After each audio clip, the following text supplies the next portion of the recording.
एक रौनकपुर नाम का गांव था। गांव के बीचों बीच एक सुंदर सा सोने का जादुई पेड़ था।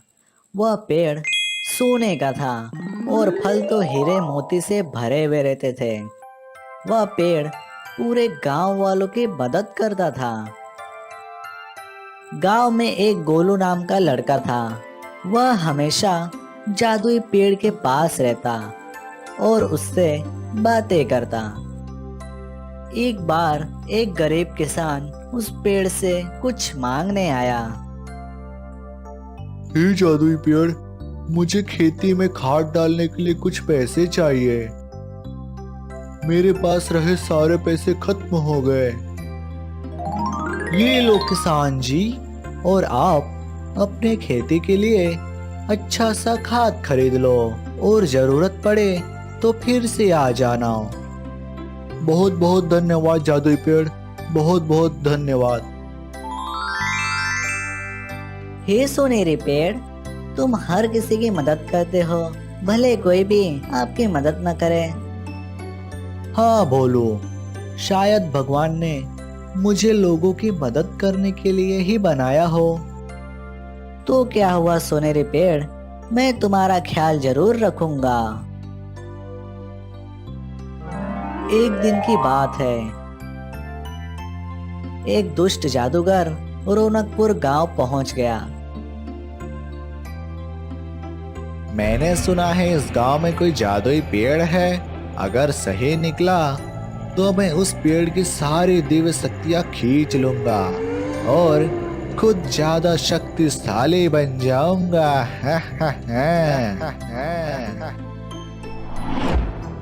लगता है यही वो जादुई पेड़ है। देख के तो नहीं लगता है। कहीं गांव वाले एक मामूली से पेड़ पे कलर मार के उसे जादुई पेड़ तो नहीं बोल रहे हैं। जरा देखूं तो।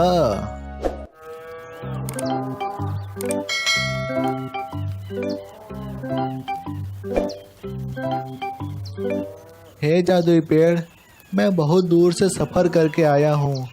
मुझे आगे सफर करना है, लेकिन मेरे पास पैसे नहीं है। क्या तुम मुझे कुछ पैसों की मदद कर सकते हो? हाँ मुसाफिर जी, ये लो पैसे और आप अपना सफर जारी रखो।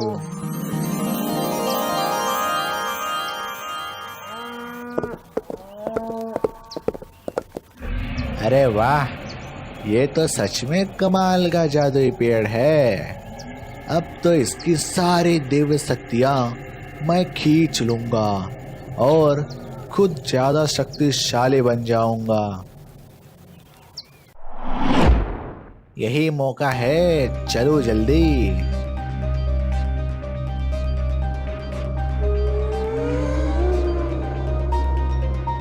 ओए, कहाँ जा रहे हो?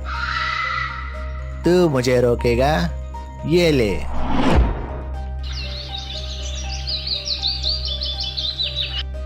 अरे वाह, आज मैं तेरे अंदर का सारी दिव्य शक्तियां खींच लूंगा और मैं ज्यादा शक्तिशाली बन जाऊंगा। हा हा हा। नहीं, तुम ऐसा नहीं कर सकते।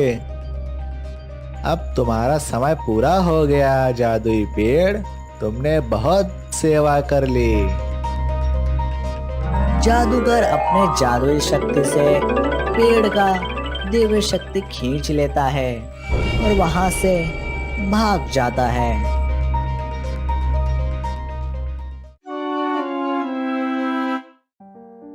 दूसरे दिन उस जादुई पेड़ को मरा हुआ देख पूरे गांव में मानो हड़कंप मच गया हो। अरे ये क्या हो गया? ये जादुई पेड़ मर कैसे गया? सभी गांव वाले घर चले गए होते हैं, लेकिन भोलू वही नाराज होकर बैठा होता है। तभी अचानक वन देवता प्रकट हो जाते हैं। आप सबके गांव में इतने लोगों के होने के बावजूद भी इस जादुई पेड़ से इसकी दिव्य शक्ति एक जादूगर लेकर चला गया। इस जादुई पेड़ से इसकी शक्ति खींची गई है। हाँ, कल रात को एक जादूगर आप सबके गांव में आया और इस जादुई पेड़ से इसकी दिव्य शक्ति खींचकर ले गया। अगर अब इसको जीवित करना है तो यह इतना आसान नहीं है जितना आसान सामान्य वृक्षों को जीवित करने में होता है। प्रभु, आप जादुई पेड़ को जीवित करने का उपाय बताइए, मैं उसे अभी के अभी पूरा करूंगा। इसके लिए तुम्हें गांव के पश्चिम की ओर जाना होगा। वहां एक डरावना गुफा होगा। उस गुफा में एक दिव्य जड़ी बूटी का पौधा होगा।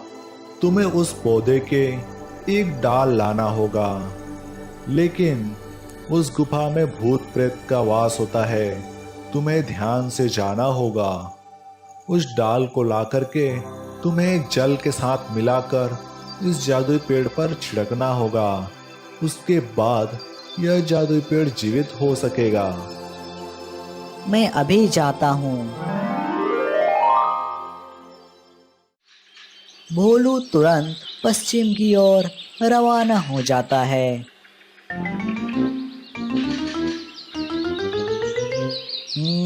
शायद यह वो गुफा हो जिसके बारे में वन देवता कह रहे थे। चलो फिर चलकर देखता हूँ। भोलू उस गुफा के अंदर चला जाता है। जैसे ही भोलू उस पौधे के पास पहुंचता है कि तुरंत एक आवाज आती है। मैं यहीं छुप जाता हूँ। जैसे वो चला जाएगा तब मैं तुरंत एक डाल तोड़कर यहाँ से निकल लूंगा। जैसे ही भूत वहां से चला जाता है, भोलू तुरंत उस दिव्य पौधे के एक डाल तोड़ता है और तुरंत वहां से निकल पड़ता है।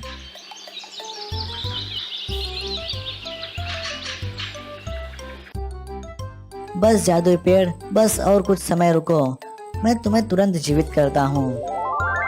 भोलू उस दिव्य पौधे के डाल को लेकर प्याले के जल में डालता है और तुरंत उस जादुई पेड़ पर छिड़क देता है। अरे वाह, जादुई पेड़ जीवित हो गया। अरे वाह! सभी गांव वाले खुश हो जाते हैं और उस जादुई पेड़ की सुरक्षा ज्यादा करने लगते हैं।